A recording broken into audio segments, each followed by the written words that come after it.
Good afternoon, Bill, the numbers guy, Saulsberry. It's so good to see you. How are you? I'm doing wonderful. Candi, the security lady, how are you?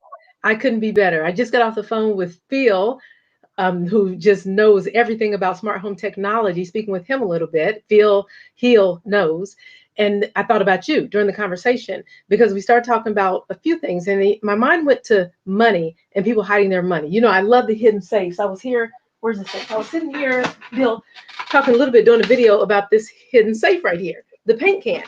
And smart choices, because if you take this paint can and you put it up with your in your kitchen with your ketchup and your tomatoes and everything else, people are going to look at that and they're going to be like, now that's really odd. Right. And they're going to find it and they're going to find the money. And it took my mind, of course, I'm always thinking about finances because doing day trading and things like that, working with you and your expertise in the financial area, thinking about all the people that hide their money in mattresses, even using a product like what I have, knowing that that money can be put someplace else. And some people don't even know how they can hide their money in places like what you offer, the Mustard Seed Financial Literacy series that teaches you to put your money in different places that it can grow. Because as much as I love my hidden safes, the money's not going to grow in here. Why do you think that is? Do you think it's just education that is lacking? Do you think it's resources that are lacking or knowledge of resources? What is it that people feel like they have to hide their money in their homes? This is the first thing that you said. It's education. Because people with knowledge know that if I know where to put my money and my money will grow, unlike burying it in the backyard, thinking it will grow. But the issue is security. So why would a person put their money in their mattress? Why would the person put their money in, like you said, a paint can that's a safe? Because of fear of losing. Now, if I knew I could put my money someplace and I would not lose my money, but have an opportunity to grow my money, then why wouldn't I?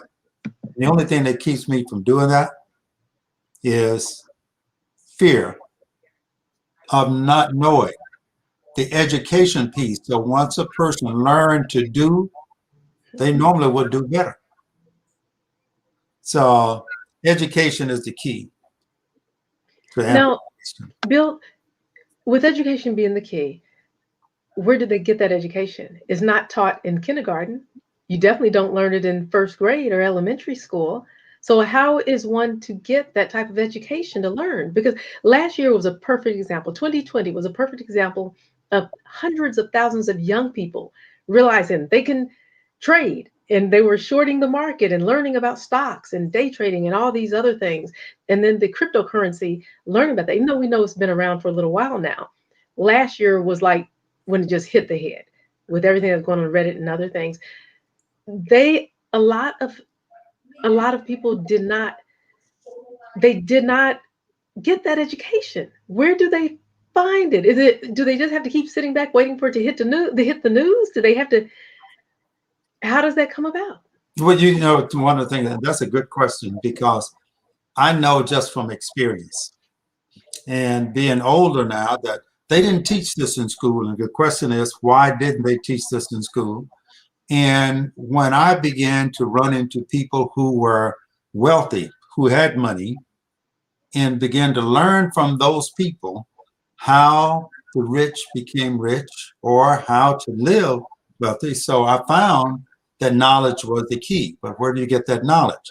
So after spending 2 years doing a radio show called the Mustard Seed Marketing, or actually Mustard Seed Financial Literacy Radio Show, telling people how to get money, how to grow money, but more than anything else, how to keep the money.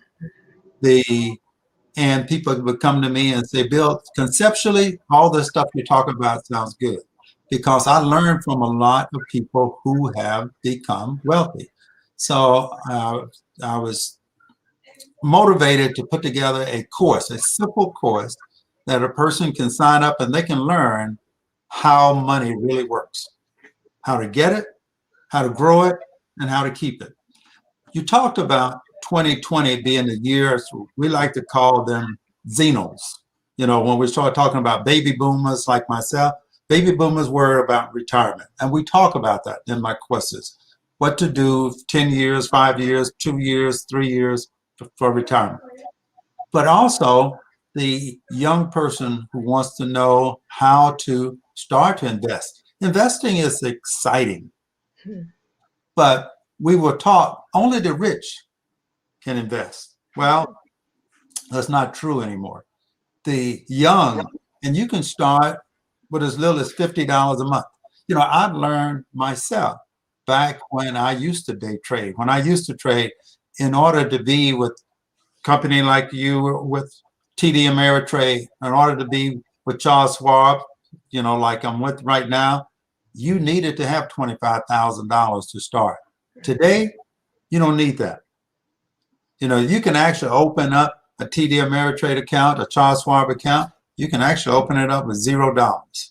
Now, you can't do anything with $0. So, but you can open your account and learn how to invest, and then you can start to grow your money with as little as $50. But also, we don't talk about just growing your money. We talk about how to save the money that you already have.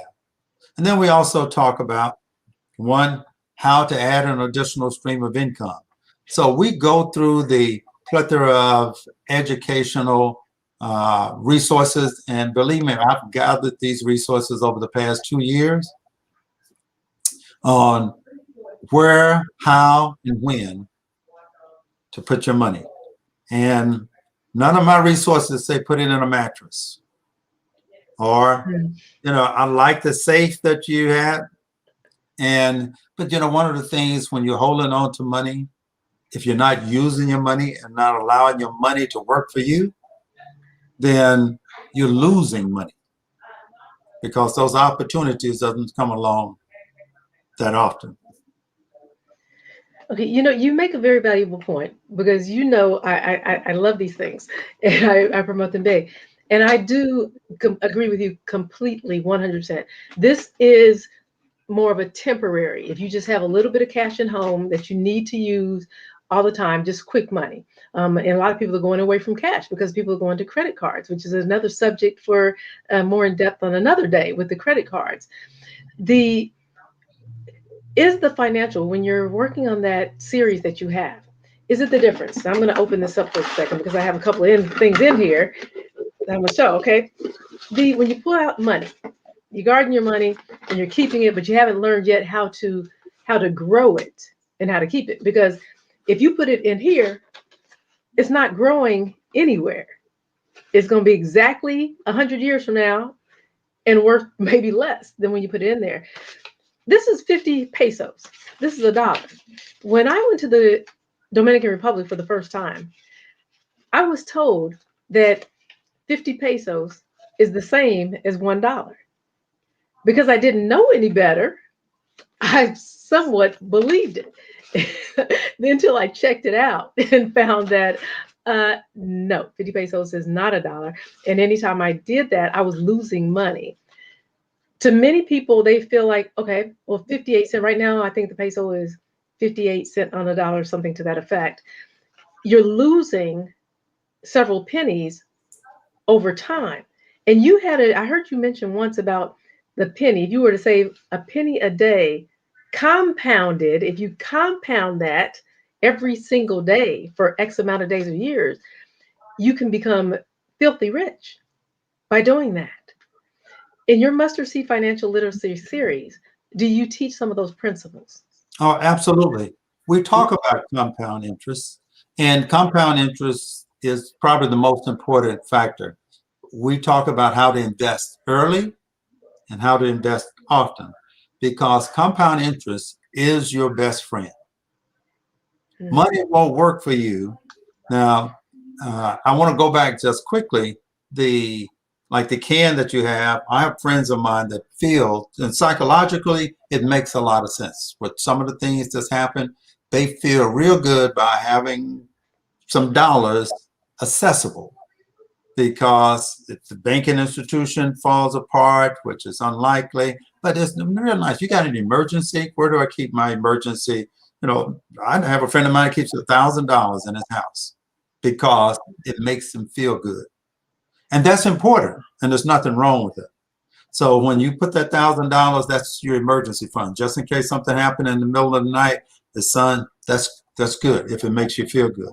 But the rest of his money, he invests. In fact, we talk every day. You know him, Daryl. You know, we talk about investing money, but we talk about compound interest, and we share that with people how to make your money work. And compound interest is, you can't beat that. And when we talk about that penny a day and compound 100% every day, a person would be amazed. After 31 days, it's hard to believe that you would be a millionaire through compound interest. That is hard to believe. I've seen it work. I've seen it in action, and it is hard to believe.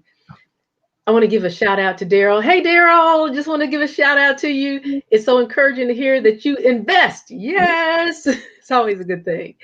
The compound interest on on the money that we make and that we put away and that we invest, that's part of the growing process, correct? Yes.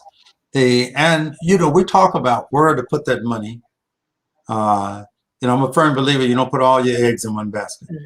Otherwise, you have to spend too much time watching that basket. So you want to have diversification. Wait, hold that thought. Putting all your eggs in one basket and you spend a lot of time watching that basket. Yeah, because if you have all your eggs in one basket, then you're going to spend all your time watching that one basket. But if you have multiple baskets that we call diversification, then you have opportunities that you're going to watch your baskets, but some baskets grow faster than others. Some baskets are safer than others. So, even yourself, you have money in a safe, but I guarantee you have money in the bank, you have money in investments, and you have multiple investments, and you invest in multiple industries. That's what we call diversification. You invest in cryptocurrency, you invest in the health and wellness industry, you invest in the cannabis industry, you invest in technology. Why? Because it gives you the best way. That's why people go to unfortunately, that's why people go to what we call a buffet. Right. They get multiple pieces. They get multiple opportunities, when they go to a buffet. So I like the way you put that, putting it in the sense of a buffet. That's one thing that I learned years ago from Robert Kiyosaki, from the game of Monopoly. You buy so many houses and you buy a hotel. You buy so many houses, you buy a hotel.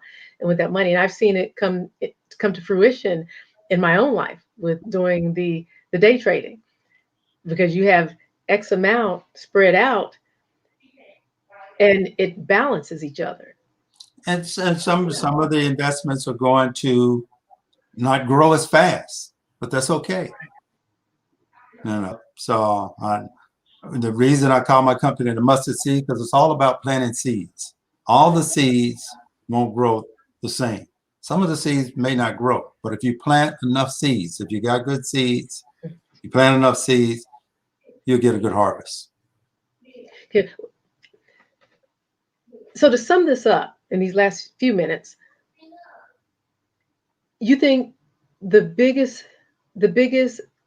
fear of people in growing their money, in learning how to keep and learning how to grow it, is the education and knowing where to go for the education. If you were to put that in one basic breath to the community, what would that greatest fear be and what would that greatest solution be? I would say you know, that the scripture said we suffer due to the lack of knowledge. Okay. And until we get that knowledge, we will continue to suffer. So what I've been able to do is allow people to have access, and we do it in terms where people can understand it without all the financial jargon that when people hear that, they become confused. And a confused mind, most of the time, not only will they not do the right thing, most of the time they do nothing.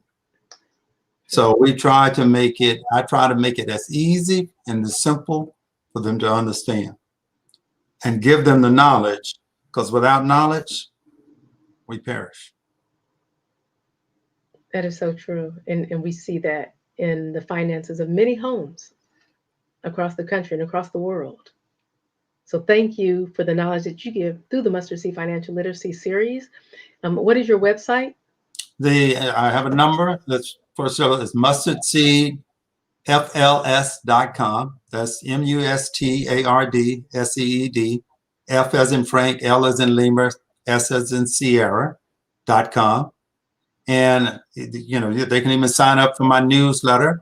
They can go to mustardseedfl.com and sign up for my newsletter and get a lot of information, and then decide at that time if they want to join the course. My courses are simple, with easy to follow, you know, at their own pace, without all the jargon.